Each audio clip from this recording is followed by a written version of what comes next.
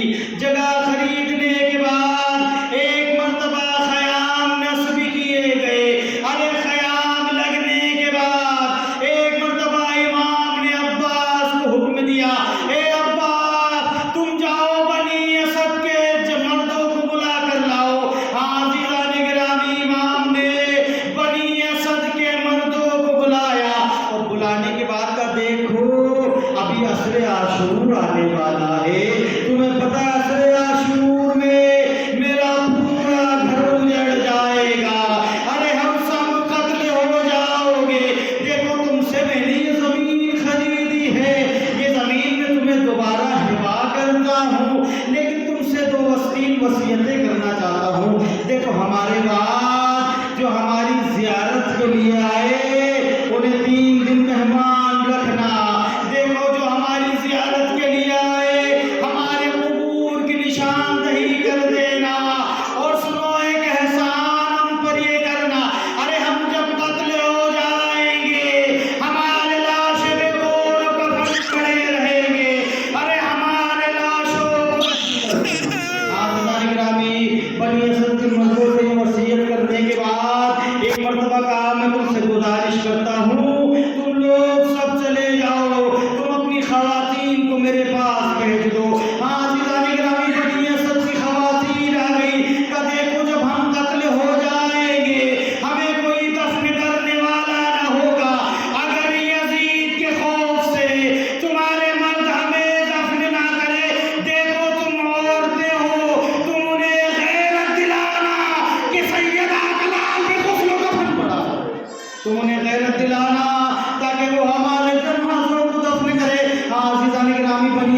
السلام علیکم